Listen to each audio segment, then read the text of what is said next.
Chapter 17. Naomi. Our house was crowded. After the first two families sought refuge, we ran out to check if any other campers needed shelter. They did. The rain had been so torrential it couldn't rain away quickly enough, and the whole campsite had become one huge puddle. And now our house is full, and it's loud. Even by Mum's standards, it's loud. Ellen, Gran and I sourced snacks and drinks and laid them out for people to help themselves, while Mum bustled around, making space for everyone. Joshua grabbed his guitars, and between him, Lewis and Gary, they started a sing-along.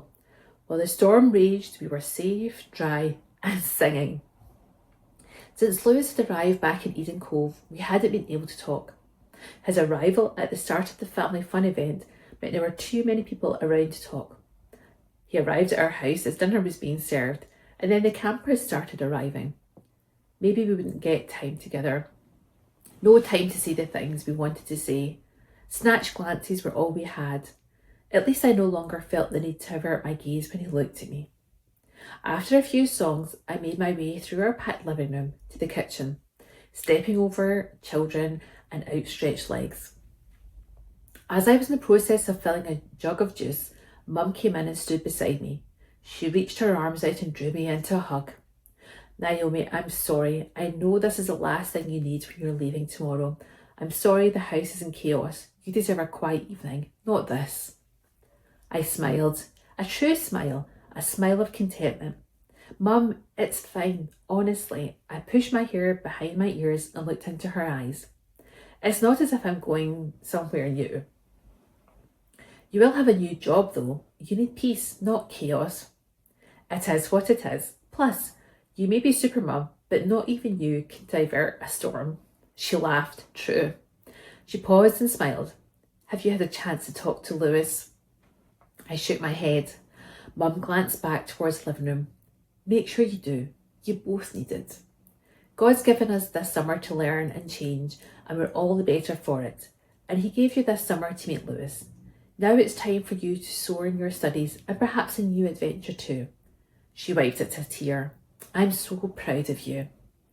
I made a pretense of returning my attention back to fixing the jugs of juice. Maybe emotions are contagious. Never one to keep quiet for long, Mum started humming and then continued singing. I'm proud of you to the tune of Sweet Caroline. Mum! I grabbed the jugs and marched back to the living room, laughing at her singing.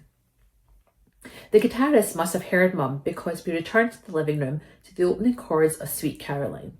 Everyone joined in as best they could, which wasn't great. I squeezed back into the space between Ellen and the wall.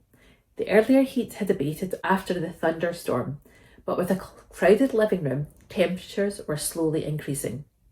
I risked opening the window, hoping the gale force rain had now calmed down to standard English summer conditions. Even with the windows opened, the heat was still above comfort levels, and the musicians were struggling to keep their guitars in tune. This is our last song for the night, said Gary, after Mum requested our house. He strummed the opening chords. Let's end on a high. The guys were proving experts at entertaining the weary campers. I resisted the urge to laugh at the cliche about Brits and their community spirit in times of crisis. Mum sang the opening lines of Our House at full volume. Being an 80s teen, she always insisted that 80s music was the best.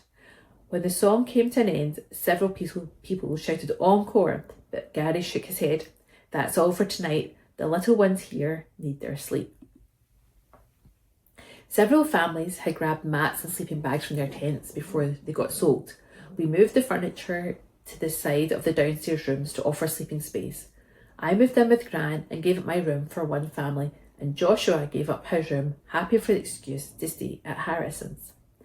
Are you sure you don't want to stay at mine tonight? Ellen asked again as she rose to go home. I followed her to the front door. No, I'm fine. I'll be leaving fairly early, and this way I'm here to say goodbye to the family despite the chaos. I gave my best friend a long hug. Thanks for a great summer, Ellen. I'm looking forward to seeing you in Reading for a weekend next month. Can't wait, she said. See you in a couple of weeks. Leaning against the doorpost, I watched her walk away. The rain was easing, but the humidity continued to build. Beads of perspiration clung to my neck. So much for the storm clearing the air. I doubted I would get much sleep tonight. Hey, said Lewis, coming out to stand beside me. What a night. I nodded my head. You guys were brilliant entertainers. It's good to know I could have a backup career as a sing-along host if my PhD peters out. I offered a pity laugh. Then we stood in silence, watching as the street lights lit the falling raindrops, creating crystal gems that shone in the darkness. He cleared his throat. Would you like to go for a walk? Sure.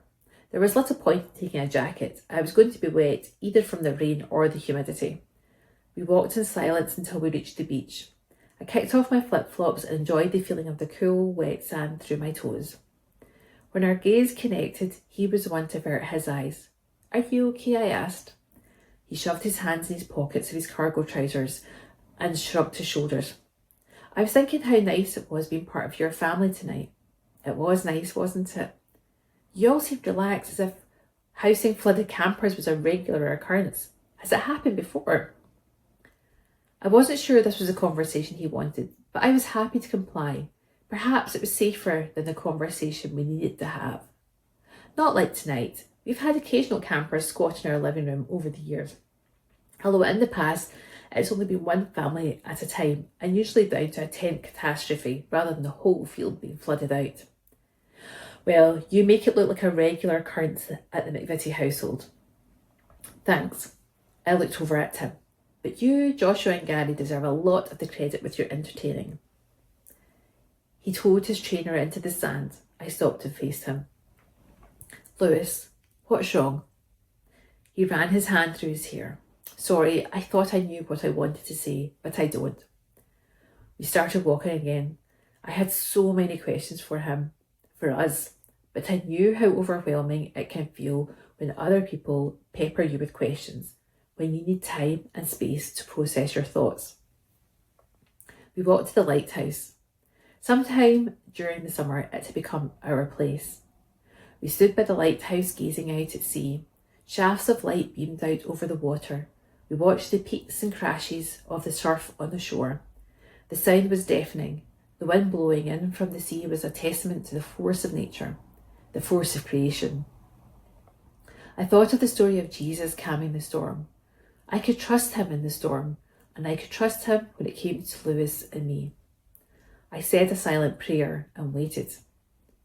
I'm not sure how long we stood there, in silence, looking out to sea. Lewis reached over and took my hand in his. Naomi, I don't know how to say what I'm feeling, so I'm just going to try my best. I took a deep breath, swallowed, then turned to face him. I like you. You do? Yes, he laughed and held his face up to the sky. And how pathetic does it sound, me telling you I just like you? Liking doesn't do these feelings justice. I smiled, then dipped my head, taking deep breaths, making sure I wasn't dreaming. I like you too, Lewis. He gave a whoop and smiled down at me. I've loved being in Eden Cove this summer. I thought it was because of the location, the fun of working at the campsite, but life got way more interesting when you arrived. I joked out a nervous laugh, embarrassed at my attitude to Lewis and the way I had treated him during our first few encounters. He continued, You became the reason I wanted to stay here. He reached out his free hand and wiped the rain from my cheek. But now we're both leaving, you back to Reading and me to Nottingham. And it's not just my studies, but dealing with my dad. Perhaps it was time to intervene and save him. Why should a guy be expected to shoulder all the responsibility? I squeezed his hand. Do you know it takes 2.5 hours to travel to Nottingham from Reading by train? It's a distance of 140 miles, which is about 60 miles closer than Eden Cove to Nottingham. Now it was his turn to smile. So you've looked into this then? Maybe, I shrugged. And I think that's an acceptable distance to travel to take you out for lunch. The space between us shrunk. The lighthouse continued to send its light out to sea, but now it faded to our periphery as Lewis took another step closer towards me. Closing out the light and the rain, Lewis brushed wet tendrils of hair from my cheek. Are you asking me out on a date? Yes. Lewis lowered his lips to mine. Standing in the wind and the rain, locked in Lewis's arms, I savoured the promise of his lips and mine. It's amazing how big an impact one summer can have. This summer I have discovered a new appreciation for my family and for the campsite. After all, the campsite wasn't that bad.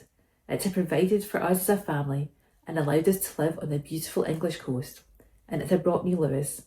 I had a lot to be thankful for. Chapter 18. Miranda. I popped upstairs to my bedroom to grab some extra pillows and blankets for the weary campers in the living room. Our House, the final song of the night, lingered in my mind, the words so applicable for our house tonight. Our house on Sycamore Street was full.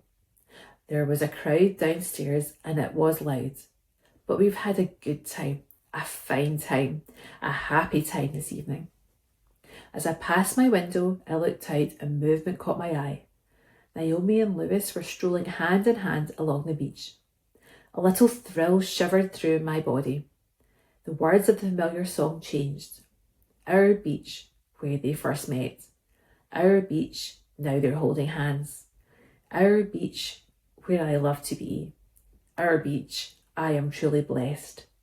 My heart will always have a song for Sycamore Street and for my family. The end.